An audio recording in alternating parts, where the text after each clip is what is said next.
और beauty means सौंदर्यता, एक वस्तु की सौंदर्यता। Right central idea of the poem a thing of beauty, एक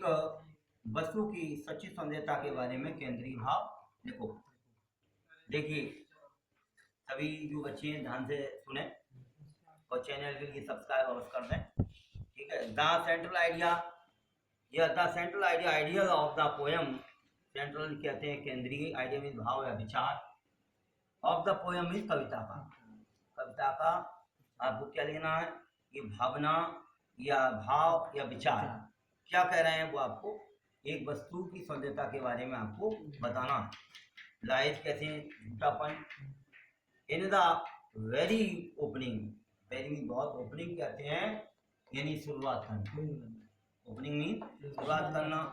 या मान लीजिए कोई भी मान लीजिए आप कार्य क्षेत्र करने जा रहे हैं वो ओपनिंग करने जा रहे हैं या उद्घाटन।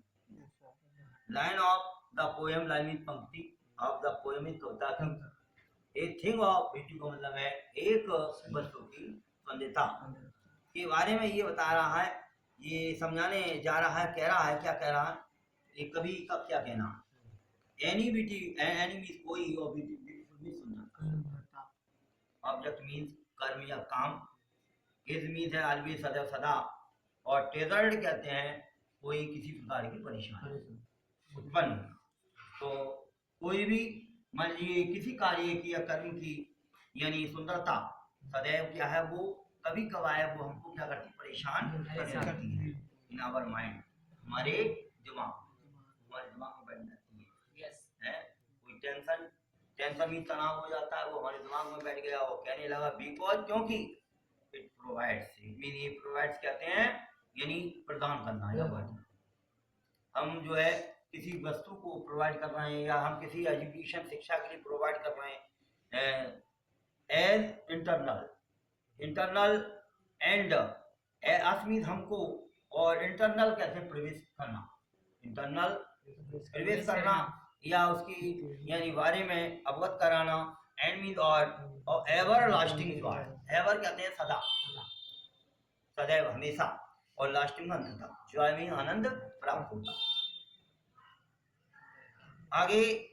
इस सेंट्रल आइडिया की पंक्तियां कह रही हैं सतवान और ज्ञान सिंह है, जरा आप ध्यान से सुनो, ठीक है। विच stand, which means on the stand कहते हैं कोई भी धरातल पर उसको खड़ा करना, इन सच स्टार्क कॉन्ट्रास्ट, सच मीन्स ऐसा ही, और स्टार्क कॉन्ट्रास्ट कहते हैं समझाना, टू द यानी रिजेक्शन, रिजेक्शन का मतलब है हमारा कार्य क्षेत्र, हमारा यानी परिक्षेत्र हमसे क्या कह रहा है, ये हमको क्या अवगत कर रहा है, ये कह रहा है कि अगर आप लोगों के दिल में है लगन तो आप किसी दिन छू लेंगे गगन। तो मोनो एंड यानी अगलीनेस ऑफ आवर एवरीडे, तो हमें, मेरे लिए और आपके लिए, एवरीवन स्टूडेंट, जो जितने भी स्टूडेंट छात्र बैठे हैं, आवर एवरीडे का मतलब प्रत्येक दिन, लिफ्ट में हम रहते हैं, अपनी जीविका को व्यतीत करते हैं, इन स्पाइट ऑफ बावजूद, ऑल द यानी डिफिकल्टी का मतलब है कठिनाइयाँ, हमारे जीवन में आती, कभी डिफिकल्टी मतलब कठिनाइयाँ आती है, हम उसका सामना करना चाहिए, लेकिन हमें कोई किसी प्रकार का गलत काम नहीं करना चाहिए। बहुत से सुसाइड कर बैठते हैं, आत्महत्या कर रहे हैं, घरघोर पाप कर रहे हैं, लेकिन हमें ऐसा नहीं परिस्थिति है, हमें उसका सामना करना चाहिए। एंड द सफरिंग, सफरिंग कहते हैं पीड़ित, परेशानियाँ, दैट वुमेन्स फेस, वुमेन का मतलब है मानव की जो है, फेस का मतलब है हमें सामना करना चाहिए, ब्यूटी मीन सौंदर्यता, हेल्थ द एबिलिटी मीन गुणों के बारे में, टू प्रोड्यूस कहते हैं उत्पादित करती हैं, और हैप्पीनेस कहते हैं इच्छाएं, एंड मीन और एवं तथा, और टेम्पोररी कहते हैं यानी अस्थायी रूप से, और शिफ्ट का मतलब है यानी तय कर लेती है, द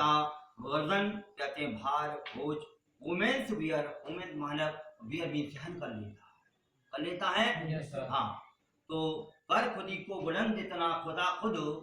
पर खुदी को बुलंद इतना खुदा खुद, बंदे से पूछे तेरी रजा क्या है, तो यानी हम और आप बंद यानी ईश्वर के सामने खड़े हैं और कह रहे हैं, और भगवान भी कह रहा है बता के नहीं था जा। तो ठीक है, सभी बच्चों को समझ में आया नहीं आया? ठीक है, हाँ।